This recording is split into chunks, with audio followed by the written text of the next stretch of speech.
আমার কল্পনার আকাশে যখন নানা রং মিলেমিশে একাকার হয়ে যায় আর পাখিরা উন্মুক্ত চিত্তে এদিক ওদিক ঘুরে বেড়ায়, ঠিক তখনই বাস্তবে সে আমার সামনে দাঁড়ায়।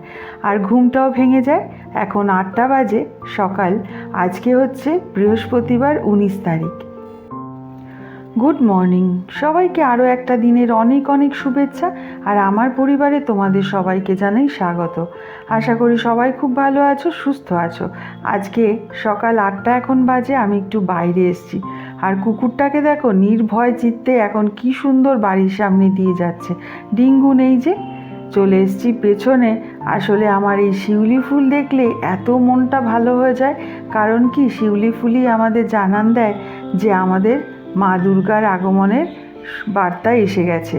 চারপাশে ফুলের গন্ধ, আর সব ফুলগুলো যখন মাটিতে পড়ে থাকে না, এত সুন্দর লাগে। আজকে আর মাটি থেকে তুললাম না, গাছের প্রত্যেকটা পাতায় পাতায় দেখো কত যে ফুল ফুটছে। আর দেখো যেখানে ডিঙ্গু শুয়ে রয়েছে সেইখানে নয়নতারাটায় কত ফুল ফুটে রয়েছে। এবার আমি ফ্রিজ খুলে আমার আন্টার্কটিকার থেকে মাংসটা বের করি। আজকে একটা দারুণ আইটেম বানাবো।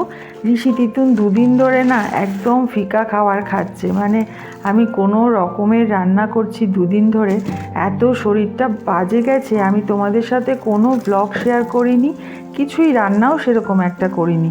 কোনো রকম খেতে দিতে হবে তাই ওদেরকে করে খাইয়েছি। আজকে একটা কিছু না করলে নিস্তার নেই।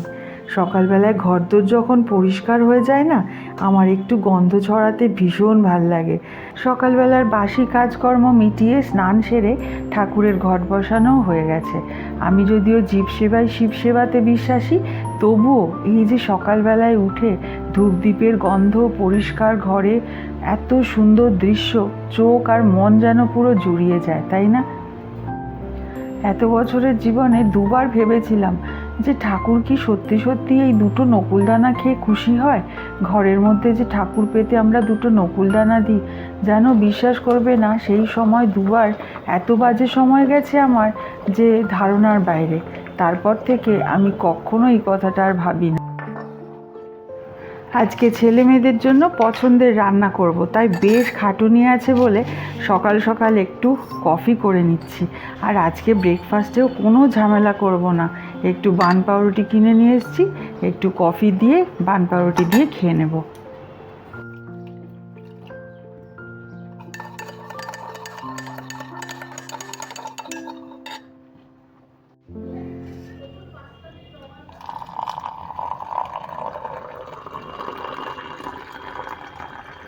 আর মিস্টার মুখার্জি এখন কাজের সূত্রে বাইরে রয়েছে, তাই তিতুন ঋষিও এখন ঘুমোচ্ছে। আমি নিজেই একা একা একটা ফেনাযুক্ত সুন্দর করে কফি বানালাম। যদিও তিতুন দারুণ কফি বানায়, আজকে আমি নিজে নিজেই কফিটা বানালাম, দেখি খেয়ে কেমন লাগে। আমি যেমন আড্ডা পছন্দ করি, গল্প পছন্দ করি, সবার সঙ্গে বসে চায়ের আসর পছন্দ করি, কখনো কখনো নিজের সাথে একা থাকতেও খুব ভালো লাগে। যখন একদম মন বিভ্রান্ত হয়ে যায় না, মনে হয় চারদিক থেকে নানা রকমের কথাবার্তাতে মনটা একটু অশান্ত হয়ে যায়, তখন আমি একা নিজের মনে থাকতে ভীষণ পছন্দ করি। এবার তোমাদের বলি যে আমি কি রান্না করছি। আজকে একটু করব বিরিয়ানি, চিকেন বিরিয়ানি। তাই জন্য চিকেনটাকে বের করে নিয়ে তাতে ম্যারিনেট করে রাখলাম। এতে দিলাম আদা বাটা, শুকনো লঙ্কা আর রসুন বাটা, তার মধ্যে জিরে গুঁড়ো, ধনে গুঁড়ো আর নিজের হাতে করে রাখা একটা বিরিয়ানি মশলা দিলাম। আর টক দইকে ফেটিয়ে সেইটা দিয়ে ভালো করে ম্যারিনেট করে এটা রেখে দেবো। আমি না ম্যারিনেশন বা এই সব কাজে হাত দিয়েই করি, কারণ চামচ দিয়ে আমার ঠিক মনে হয় না যে ভালো করে ম্যারিনেট করা হলো। এবার ঢাকা দিয়ে দিই। আর আমি কিন্তু লবণটা দিলাম না। আর বিরিয়ানি বানাতে না কয়েকটা ধাপ ঠিকই আছে, কিন্তু অতটাও কঠিন নয়। এই দেখো, গরম মশলা বার করতে গিয়ে দেখি এর মধ্যে জয়িত্রীটাও নেই, সবই রয়েছে আর স্টার আনিসটাও নেই। আবার দোকানে যেতে হবে, থাক যা আছে তাই দিয়েই আজকে বানাবো। সমস্ত গরম মশলা, এলাচ, দারচিনি, লবঙ্গ, এর মধ্যে দিয়েছি সাজিরে, সামরিচ, সমস্ত কিছু দিয়ে আমি একটা পুটলি বানিয়ে নেব। আরে না না, ওই মিঠা আতরের শিশিটা দেবো না, এই যে মশলাগুলো এই সাদা কাপড়টার মধ্যে বেঁধে নেব। আর ওইদিকে আমি গ্যাসের চুলায় কিন্তু বসিয়ে দিয়েছি বিরিয়ানির যে চাল ভালো করে ধুয়ে নিয়েছি, সেই চালটা বসিয়ে দিয়েছি। এবার চালটার মধ্যে এই পোটলাটা দিয়ে দেব। এমনি খুলেও দেওয়া যায়, কিন্তু চারপাশে না আমি এত গরম মশলা পছন্দ করি না। যদি মুখের মধ্যে পড়ে তাহলে আমার বিরিয়ানির সমস্ত স্বাদই নষ্ট হয়ে যাবে। এইদিকে তৃতীয় ধাপে দিয়ে দিলাম একটু দুধের মধ্যে কেশর, এটা দিয়ে মিশিয়ে রাখলাম। এরপরে এর মধ্যে দিয়ে দিলাম 1 ঢাকনা কেওড়ার জল, 1 ঢাকনা গোলাপ জল দেব, আর একটু দেব মিঠা আতর। কেওড়ার জলটা আমি খুব অল্পই দিই, কারণ একটু গা গুলিয়ে ওঠে বেশি খেলে, তাই জন্য খুব অল্প পরিমাণে এই দুধটার মধ্যেই মিশিয়ে দিই। পরে আর কিন্তু আমি মাংসের মধ্যে দিই না। অনেকেই মাংসটা রান্না করার সময় মিঠা আতর কেওড়ার জল এগুলো দেয়, কিন্তু আমি আর সেগুলো দিই না, কারণ যত বেশি গন্ধ ছড়াবো ততই না গাটা গুলিয়ে ওঠে। এবার আমি একটু হলুদ মাখিয়ে আলুগুলোকে ফ্রাই করে নিচ্ছি, আর সেদ্ধ করার ডিমটাও এর মধ্যে ছেড়ে দেবো। আমি ডিমটা একটু নরম নরম করে সেদ্ধ করি, আর একটু ভেজে নিলে না বেশি টেস্ট লাগে মনে হয়। এগুলো নিজের থেকে বানানো, সব সময় দেখি ডিম সেদ্ধ করাই দেয়, আমি একটু ভেজে ভুজিয়ে নিই। দেখো ডিমটা একদম হালকা করে ভেজেছি। এবার আলুগুলোকে ভালো করে চাপা ঢাকা দিয়ে ভেজে নেব। আর বর্তমানে আলু পেঁয়াজের দাম সিঁড়ি দিয়ে উঠতে উঠতে বোধহয় আকাশে গিয়ে দাঁড়াবে। তবুও গতবারের থেকে একটু কম, গতবার 100-তে গিয়ে দাঁড়িয়েছিল, এইবার 65-তে আটকেছে। আমি তাই অল্প করেই পেঁয়াজ দিচ্ছি, পেঁয়াজগুলোকে কুচি কুচি করে কেটে নিয়েছি। এইবার একটু মিডিয়াম আঁচে এইগুলোকে বেরেস্তা করে নেব। ভাতটাও এখানে প্রায় হয়ে এসছে। আর দেখো এখান থেকে এই পুটলিটা তুলে ফেললেই কিন্তু আমার সমাধান হয়ে যাবে। গন্ধটাও একদম ভাতের মধ্যে থাকবে, আর সেই দিকে গরম মশলাগুলোও ছড়াবে না।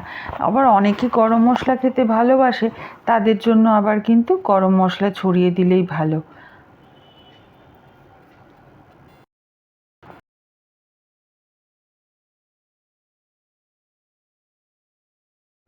বিরিয়ানির সেকেন্ড ইম্পর্টেন্ট পার্ট হচ্ছে এই বেরেস্তা। বেরেস্তাটা ওইদিকে রান্না হয়ে গেছে, আর ভাতটাকেও আমি জল ঝরিয়ে নিয়েছি, প্রায় 70% কুক করে নিয়েছি। একটুখানি চাল চাল থাকতেই নামিয়ে নেব। আর এই দিকে আমি পেঁয়াজ একটুখানি দিয়ে ম্যারিনেট করা চিকেনটাকে দিয়ে দিলাম। আমি অনেকক্ষণ মতনই ফ্রিজে ম্যারিনেশনে রেখে দিয়েছিলাম, তখন আর লবণ দিইনি, সেটা মনে রেখে এখন আমি স্বাদ মতন লবণ দিয়ে দেব, আর একটু বেশি করে লঙ্কাটাও দিয়ে দেবো। কারণ ভাতের মধ্যে যখন পরে, এমনিতে তো আমরা ঝাল খাই না, কিন্তু যেহেতু ভাতের সাথে, তখন একদম ম্যারম্যারে হলে না খেতে ভালো লাগে না। তাই সমস্ত লঙ্কা আন্দাজ মতন, লবণ স্বাদ মতন, একটুখানি চিনিও দেব, কারণ একটু মিষ্টি মিষ্টি আমার একটু ভালো লাগে। খুব ভালো করে কষিয়ে নিয়েছি, আর আলুগুলো না এর মধ্যে দিয়ে দিয়েছিলাম। এটাকে খুব ভালো করে কষিয়ে দেখো একদম লাল লাল মতন করে নিয়েছি। কতগুলো ধাপ দেখো, কিন্তু খুব সহজ। এইবার লাস্ট ধাপ, সেটা হচ্ছে প্যানটা বসিয়ে আমি অল্প ঘি দিয়ে দিয়েছি, কারণ না ঘি না দিলে না একদম বিরিয়ানিটা আমার শুকনো শুকনো মনে হয়। ঘি দিয়ে দিলাম, আর তার উপরে তেজপাতা দিয়ে দিলাম, তাতে কি হয় একটুও পোড়ে না। এরপরে আমি লেয়ার করে দেবো, কারণ একদম লাস্টে যদি আমি চিকেনের লেয়ারটা দিই বড্ড ঘাটতে হয়, তাই জন্য পর পর করে 3টে লেয়ারে আমি চিকেন আর রাইস, চিকেন আর রাইস এইরকম করে লেয়ারটা সাজিয়ে দেবো। বাইরে বাজারের দোকানে একটা বিরিয়ানি মশলা কিনতে পাওয়া যায়, সেটাও আছে। আর আমি বাড়িতে না একটা বিরিয়ানি মশলা করে রাখি, সেইটার গন্ধটাও মারাত্মক ভালো। আর এই যে বেরেস্তাগুলো জানো তো, এরকম করে যদি ডিপ ফ্রিজে রেখে দাও, এত ভালো কাজ হয়। সেই বেরেস্তা দিয়ে যখনই একটু কিছু রান্না করবে, একটু করে বেরেস্তা, মানে যেইগুলোতে খাটে আর কি, একটু বেরেস্তা করে দিয়ে দিলে না দারুণ কাজ হয়। ডিমটা আর মাংস এরকম করে করে লেয়ার করে দিচ্ছি। আর এই দেখো প্যাকেটের যে বিরিয়ানি মশলাটা পাওয়া যায়, সেই বিরিয়ানি মশলাটাও একটু দেব, আর আমার তৈরি বিরিয়ানিও একটু দেব। একটু বারে বারে একটু অল্প অল্প করে ঘিও দিয়ে দিচ্ছি, যাতে করে দারুণ একটা গন্ধ বেরোয়। আর চালটা না একটু লবণ দিয়ে আর একটু তেল দিয়ে যদি সেদ্ধ করে নেওয়া হয়, যখন রাইস করা হয় না, তখন এত সুন্দর ঝুরঝুরে ভাতটা হয়। সেই ভাতটা কিন্তু দারুণ একটা সুন্দর গন্ধ বেরোয়। আর সঙ্গে তো গরম মশলার পুটলিটা থাকেই। সারা ঘরটা একদম কি ভালো যে লাগছে না, তোমাদের কি বলবো। আর আমি বিরিয়ানি বানাচ্ছি, আর আমার কর্তামশাই দূর থেকে ভাববে ট্যুরে বসে যে আমি বাড়িতে নেই, আর দেখো কি সুন্দর বিরিয়ানি বানিয়ে সবাই খাচ্ছে। কিন্তু কি করব বলো, আসলে মাংসটা না অনেক দিন রাখা হয়ে গেছে, এরপরে আর থাকবে না। তবে আজকে না কিছু করারও ছিল না, ভাবলাম তাহলে একটু বিরিয়ানি বানিয়ে দিই অল্প করে। আর মাংস ভাত তো রোজই করি, আর ঋষির কতদিন ধরে না খাওয়া হচ্ছে না মানে ও চলে যাচ্ছে অফিসের কাজে বেরিয়ে যাচ্ছে, তারপরে সেই বাইরে খেতে হচ্ছে। আর বাড়িতে যখন এসে শুনছে রান্না তেমন নেই, তখন আর ইন্টারেস্ট লাগছে না খেতে। তাই ওদেরকে একটু করানোর জন্য বিরিয়ানিটা বানালাম। আবার মিস্টার মুখার্জি আসলে বানাতে তো হবেই। দেখো সমস্ত লেয়ার কমপ্লিট হয়ে গেছে, ব্যাস আমার শেষ পার্ট শেষ। এইবার হচ্ছে ঘরে যে বানানো আমার বিরিয়ানি মশলাটা, সেইটা ওপরে দিয়ে দিলাম, একটু ঘি দিয়ে দিলাম, একটু বেরেস্তা দিয়ে দিলাম। আর ওই যে দুধের মধ্যে করে রেখেছিলাম, সেখানে তো অল্প করে কেওড়ার জল আর গোলাপ জল আর আতর দিয়েছি, আর একটু কেশর, সেটাকে ছড়িয়ে দিয়ে একদম এয়ার টাইট করে চাপা ঢাকা দিয়ে দিলাম। ওহো, বলাই হয়নি, লঙ্কাটা দিতে হবে, লঙ্কার ফ্লেভারটা এত ভালো হয়। কিছু রান্না করব কি, এত বাসন পড়ে, এগুলো মেজে নিচ্ছি। আর আমার সিঙ্কটা একটু না ডিস্টার্ব আছে বলে, প্রবলেম করে বলে বাইরের কাজের লোকও দিই না, আমি বাসন মাজি। আর ওইদিকে কর্তামশাই দেখো কাজ করতে করতে কি সুন্দর ভিডিও পাঠিয়েছে।